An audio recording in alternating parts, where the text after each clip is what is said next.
비 오는 저녁이었습니다. 창밖으로 빗방울이 창문을 때리는 소리가 들렸죠. 저는 거실 소파에 앉아 도서관에서 빌린 책을 읽고 있었어요. 60세가 되어서야 이렇게 여유로운 시간을 갖게 된 게 새삼 신기했습니다. 그런데 갑자기 위쪽에서 물 떨어지는 소리가 들렸어요. 똑똑, 똑똑. 처음엔 빗소리인 줄 알았는데 소리가 점점 커졌습니다. 천장을 올려다보니 벽지 한쪽이 살짝 부풀어 있더라고요. 아, 이게 뭐야? 혼자 중얼거리며 일어났어요. 이런 일은 항상 남편이 처리했었는데 5년 전 이혼하고 나서 이런 집안일들이 얼마나 막막한지 매번 느끼죠. 부엌으로 가서 물바지를 가져다 놓고 관리사무소에 전화를 걸었습니다. 다행히 당직자가 받더라고요. 아, 선희 씨네요. 비가 많이 와서 그런가 봐요. 긴급 수리공한테 연락해서 보내드릴게요. 전화를 끊고 나서 다시 거실로 돌아왔어요. 물소리는 더 커졌습니다. 이럴 때마다 혼자 사는 게 이렇게 외로울 줄 몰랐어요. 젊을 때는 이런 일도 당연히 남편이 다 처리해 주었는데 창밖을 바라보며 생각에 잠겼습니다.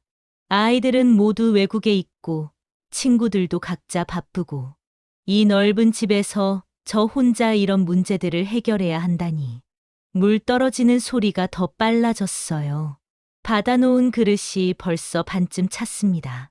언제 수리공이 올까요? 시계를 보니 저녁 8시가 넘었네요. 핸드폰을 확인했더니 관리사무소에서 문자가 와 있었어요. 30분 내로 수리기사님이 방문하실 예정입니다. 다행이다 싶었죠. 거실을 정리하고 물기를 닦아냈습니다. 낯선 사람이 집에 오는 것도 오랜만이에요. 요즘 며칠씩 아무와도 대화하지 않고 지낼 때가 많거든요. 현관 벨이 울렸을 때 저는 TV 앞에서 졸고 있었어요. 깜짝 놀라며 문을 열었습니다. 밖에는 키 큰 남성이 서 있었죠. 작업복을 입고 공구 가방을 들고 있더라고요. 안녕하세요. 긴급 술이 나왔습니다. 목소리가 생각보다 차분하고 따뜻했어요. 나이는 저와 비슷해 보였습니다. 머리는 약간 희끗희끗했지만 어깨가 넓고 든든해 보였죠. 네, 들어오세요. 천장에서 물이 새요. 그 사람이 집 안을 둘러보더니 고개를 끄덕였습니다. 아, 위층 배관에 문제가 있나 보네요. 일단 확인해 보겠습니다. 신발을 벗고 들어오는 모습이 조심스러웠어요. 혼자 사는 집에 남자가 들어오는 것도 정말 오랜만이었죠. 왠지 집 안 공기가 달라진 것 같았습니다. 그 남자분은 정우라고 했어요. 명함을 건네주면서 자기소개를 했죠. 이정우입니다. 배관하고 보일러 쪽 일 한지 20년 됐어요. 명함을 받아보니 깔끔하게 인쇄되어 있었습니다. 회사 이름도 그럴듯하더라고요. 요즘 이런 수리업체들 중에 믿을 수 없는 곳들도 많다던데 이 사람은 뭔가 달랐어요. 일단 천장 쪽부터 봐야겠네요. 정우는 공구를 꺼내면서 차근차근 설명해 줬습니다. 위층에서 물이 새는 게 아니라 이 집 자체의 배관 문제일 수도 있다고 했어요. 사다리를 가져오더니 천장을 자세히 살펴봤죠. 그 모습을 보면서 저는 왠지 모르게 안심이 됐어요. 한참 혼자 끙끙 앓았던 문제를 누군가 해결해 주고 있다는 게 고마웠습니다. 여기 벽지를 좀 뜯어봐야겠는데 괜찮으시죠? 저는 고개를 끄덕였어요. 벽지야 다시 바를 수 있지만 물 문제는 빨리 해결해야 했거든요. 정우가 조심스럽게 벽지를 벗겨내니 안쪽 파이프가 보였습니다. 녹이 슬어서 구멍이 뚫린 것 같더라고요. 아, 역시 그렇네요. 파이프가 오래돼서 구멍이 났어요. 이걸 교체해야 해요. 정우는 계속 설명해 줬습니다. 어려운 전문 용어 대신 제가 이해할 수 있는 말로 차근차근 말해 주더라고요. 이런 친절함이 요즘 보기 드물죠. 혹시 커피 드실래요? 제가 물어보니 정우가 손사래를 쳤어요. 아니에요. 괜찮습니다. 빨리 끝내드릴게요. 그런데 그 순간 갑자기 불이 꺼졌어요. 정전이었죠. 집 안이 갑자기 캄캄해졌습니다. 어머, 정전이네요. 저는 당황했지만 정우는 침착하더라고요. 핸드폰 불빛을 켜면서 말했어요. 괜찮아요. 이런 일 많이 겪어봤어요. 손전등 있으시면 가져다 주세요. 다행히 서랍에 손전등이 있었어요. 건전지도 괜찮더라고요. 정우에게 건네주니 고맙다고 하면서 웃었습니다. 그 웃음이 참 따뜻했어요. 지하실로 내려가서 메인 밸브 확인해 봐야겠어요. 함께 가실 수 있으시죠? 솔직히 무서웠어요. 깜깜한 지하실에 낯선 남자와 함께 내려간다는 게. 하지만 정우의 목소리에는 뭔가 믿을 만한 구석이 있었습니다. 계단을 내려갈 때 정우가 앞서가면서 손전등으로 길을 비춰줬어요. 그리고 제가 넘어질까 봐 뒤에서 조심스럽게 따라오라고 말해주더라고요. 지하실은 생각보다 좁았습니다. 보일러와 각종 배관들이 복잡하게 얽혀 있었죠. 정우가 이곳저곳을 살펴보는데 손전등 불빛이 약해서 제가 핸드폰 불빛으로 도와줬어요. 여기네요. 메인 밸브를 잠그면 일단 물이 안 새요. 정우가 말하면서 렌치로 밸브를 돌렸습니다. 그때 제 어깨가 정우의 팔에 스쳤어요. 순간 어색했지만 정우는 전혀 신경 쓰지 않는 것 같더라고요. 이제 위로 올라가서 파이프 교체 작업하면 돼요. 30분 정도면 끝날 것 같아요. 지하실에서 올라와서 정우는 본격적으로 작업을 시작했어요. 손전등 불빛에 의지해서 파이프를 교체하는 모습이 꽤 능숙해 보였습니다. 저는 옆에서 불빛을 비춰주면서 지켜보고 있었죠. 이상하게 마음이 편안했어요. 오랫동안 혼자 지내다가 누군가와 함께 뭔가를 하고 있다는 게 새로웠습니다. 혹시 이런 일 자주 있으세요?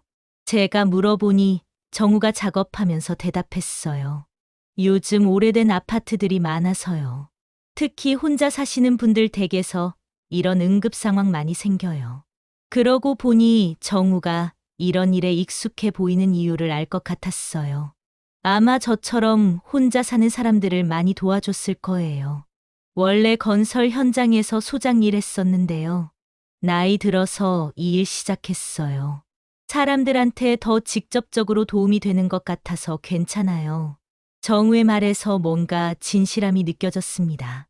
그냥 생계를 위해서 하는 일이 아니라 정말 사람들을 돕고 싶어서 하는 일 같았어요. 파이프 교체 작업이 거의 끝나갈 무렵 전기가 다시 들어왔습니다. 갑자기 환해진 집 안에서 정우와 마주쳤을 때 왠지 얼굴이 화끈거렸어요. 다 됐습니다. 이제 물 틀어볼게요. 정우가 메인 밸브를 다시 열고 위쪽 수도꼭지를 틀어보니 물이 잘 나왔어요. 천장도 더 이상 새지 않았고요. 정말 고마워요. 혼자였으면 어떻게 했을지 모르겠네요. 제가 진심으로 감사 인사를 했더니 정우가 웃으면서 말했어요. 별 말씀을요. 이런 게 제 일이니까요. 공구들을 정리하면서 정우가 조심스럽게 말했습니다. 혼자 계시면 이런 응급 상황이 위험할 수 있어요. 언제든지 문제 생기면 연락 주세요. 24시간 출장 가능해요. 그러면서 명함을 하나 더 꺼내서 뒤쪽에 뭔가 적어주더라고요. 여기 제 개인 휴대폰 번호예요. 관리사무소보다 저한테 직접 연락하시면 더 빨리 올 수 있어요. 명함을 받으면서 정우의 손이 제 손에 잠깐 닿았어요. 거칠지만 따뜻한 손이었습니다. 오랫동안 일해온 사람의 손 같았어요. 정말 감사해요. 수리비는 얼마죠? 관리사무소에서 처리해 주실 거예요. 걱정 마세요. 정우가 현관문을 나서려고 할 때 저는 뭔가 아쉬웠어요. 이렇게 또 혼자 남겨지는 게 싫었습니다. 하지만 뭐라고 말할 수는 없었죠. 그럼 들어가세요. 추워요. 정우가 마지막으로 인사하고 나갔어요. 문을 닫고 나서 저는 명함을 다시 한번 봤습니다. 이정우 긴급 배관 수리라고 적혀 있고 뒤쪽에 손으로 쓴 휴대폰 번호가 있었어요. 왠지 그 명함이 소중하게 느껴졌습니다. 냉장고 문에 자석으로 붙여놓았어요. 언제 또 필요할지 모르니까 말이죠. 그날 밤 잠자리에 들면서 생각했어요. 정우라는 사람이 참 인상 깊었다고. 단순히 수리만 하고 간 게 아니라 진짜 도움이 됐다는 기분이 들었어요. 오랜만에 누군가의 따뜻한 배려를 받은 기분이었습니다. 며칠이 지났어요. 저는 평소처럼 동네 도서관에서 봉사활동을 하고 있었습니다. 매주 화요일과 목요일에 책 정리하고 아이들 책 읽어주는 일이죠. 그날도 오후 시간에 도서관에 가서 신간 도서들을 서가에 정리하고 있었어요. 아이들이 오면 동화책을 읽어줄 준비도 하고 있었고요. 할머니, 오늘은 무슨 책 읽어주실 거예요? 단골 어린이 한 명이 달려와서 물어봤어요. 7살 정도 되어 보이는 여자아이였는데 매번 제일 먼저 와서 앞자리에 앉곤 했죠. 오늘은 아름다운 공주 이야기 읽어줄까? 그 아이가 신나게 박수를 쳤어요. 이런 순간들이 저에겐 큰 기쁨이었습니다.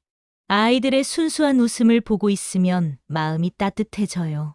동화책을 펼쳐놓고 아이들에게 읽어주고 있을 때였어요. 도서관 입구 쪽에서 익숙한 실루엣이 보였습니다. 키 큰 남자가 조심스럽게 들어오고 있었죠. 잠깐, 저 사람은 자세히 보니 정우였어요. 며칠 전 우리 집에 수리하러 왔던 그 사람이었습니다. 정우가 저를 발견하고는 깜짝 놀라는 표정을 지었어요.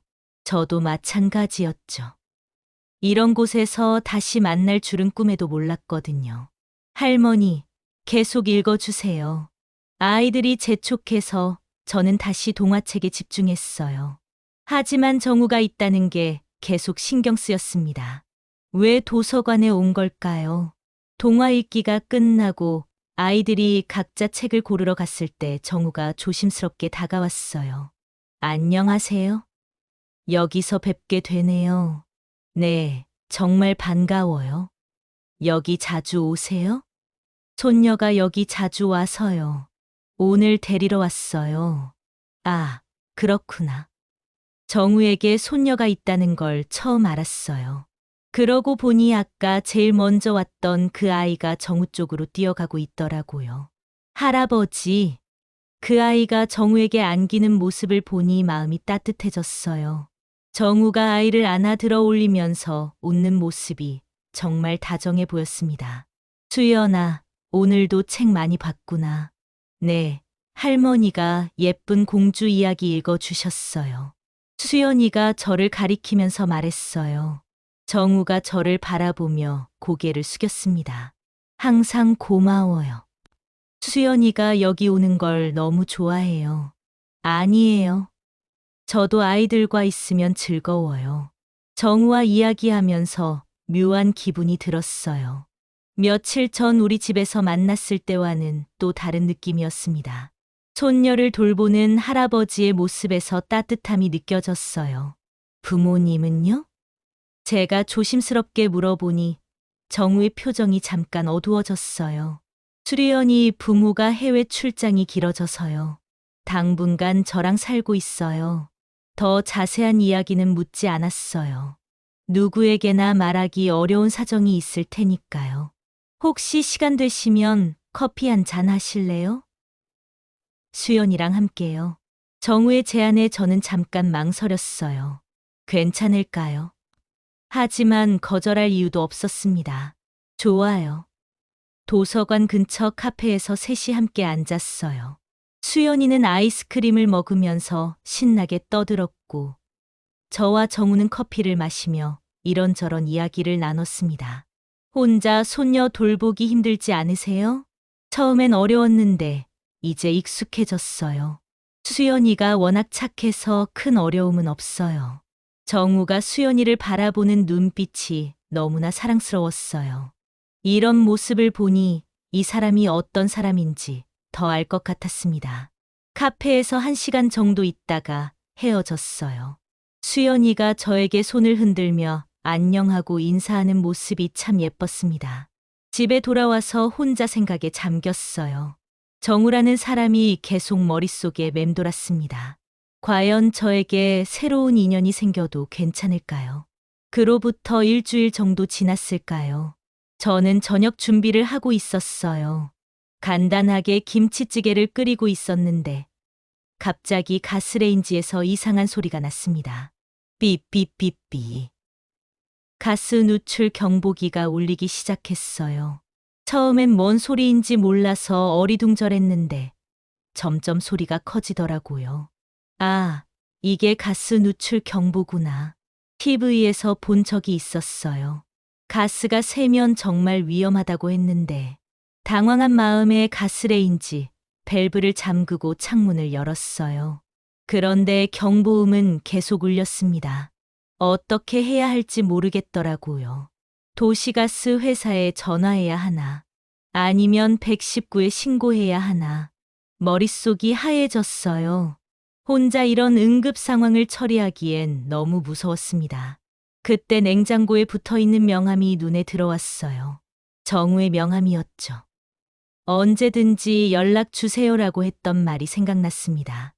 떨리는 손으로 휴대폰을 꺼내서 정우에게 전화를 걸었어요. 다행히 금방 받더라고요. 여보세요.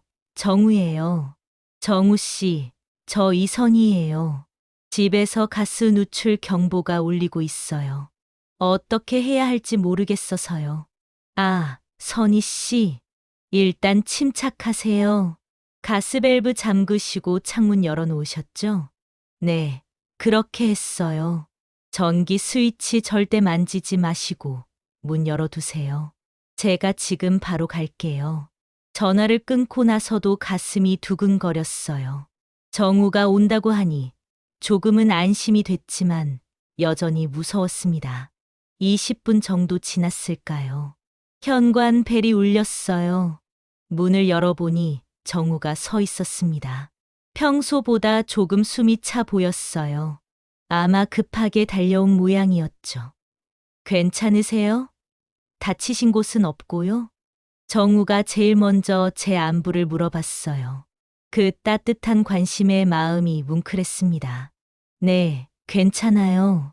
그런데 경보음이 계속 울리고 있어요. 일단 가스 점검부터 해보겠어요. 정우가 집 안으로 들어와서 가스레인지 주변을 자세히 살펴봤어요. 가스 탐지기도 꺼내서 이곳저곳 확인하더라고요.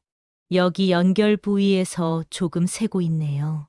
다행히 많이 새는 건 아니에요.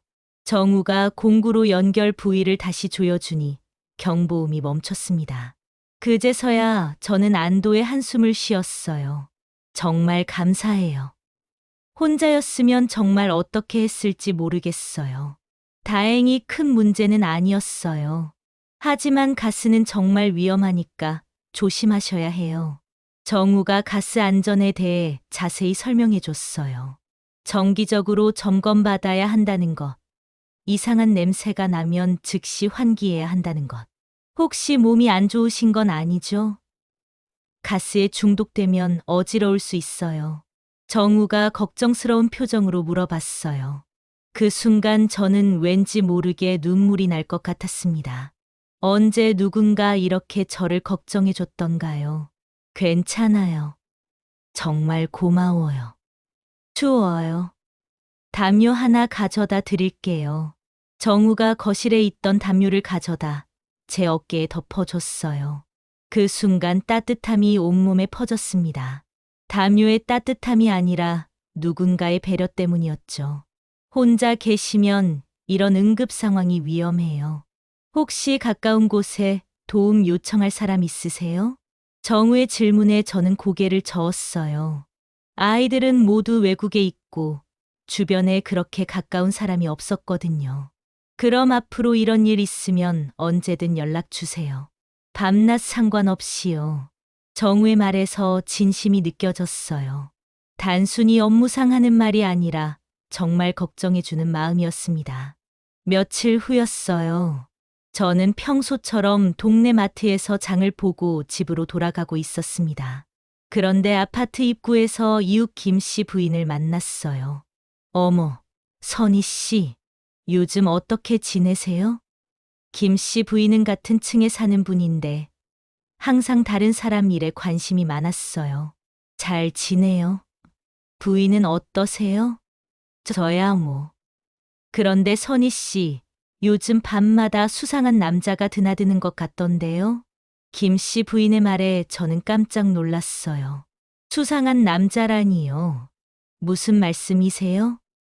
며칠 전에 늦은 시간에 남자가 우리 집 앞을 지나가더라고요. 그리고 어젯밤에도 봤어요. 혹시 문제 있는 건 아니죠? 아, 정우 이야기구나. 가스 점검하러 왔던 날을 말하는 것 같았어요. 하지만 김 씨 부인 말투가 뭔가 의심스러운 느낌이었죠. 아, 수리 기사분이에요. 집에 문제가 생겨서 고쳐주러 오신 거예요. 아, 그래요? 그런데 너무 늦은 시간에 와서요. 요즘 세상이 어떤 세상인데 조심하셔야죠. 김 씨 부인의 말에 뭔가 찜찜한 기분이 들었어요. 마치 제가 뭔가 잘못하고 있다는 식으로 말하는 것 같았거든요. 네, 알겠어요. 짧게 대답하고 집으로 들어왔어요. 하지만 김 씨 부인의 말이 계속 머릿속에 맴돌았습니다. 수상한 남자라니. 정우는 그런 사람이 아닌데. 그런데 이상하게 신경이 쓰였어요. 혹시 다른 이웃들도 그렇게 생각하고 있는 건 아닐까요? 60세가 되어서 남자와 만난다고 손가락질 받는 건 아닐까요? 이혼하고 나서 계속 이런 식으로 살아왔어요. 남들 시선 때문에 움츠러들고 혼자 지내는 게 편하다고 스스로를 속이면서요. 저녁을 먹으면서도 계속 생각했어요. 정우와 만나는 게 정말 괜찮은 일일까요? 아니면 제가 너무 외로워서 착각하고 있는 건 아닐까요? 며칠 후 도서관에서 봉사를 하고 있을 때 정우가 또 왔어요. 수연이를 데리러 온 거였죠. 저는 인사를 했지만 왠지 어색했습니다. 선희 씨, 혹시 무슨 일 있으세요? 표정이 좀 어두워 보이는데요. 정우가 걱정스럽게 물어봤어요. 저는 괜찮다고 했지만 정우는 뭔가 눈치를 챈 것 같았습니다. 혹시 제가 실례를 했나요? 아니에요. 그런 게 아니에요. 하지만 저는 정우와의 거리를 조금씩 두기 시작했어요. 이웃들의 시선이 부담스러웠거든요. 이혼한 여자가 남자를 만난다고 뒷말이 나올까봐 걱정됐습니다. 그런데 정우에 대해 더 알게 된 건 우연한 기회였어요. 도서관 사서 선생님과 이야기하다가 들었거든요. 아, 정우 씨 말씀이세요? 그분 참 안타까워요.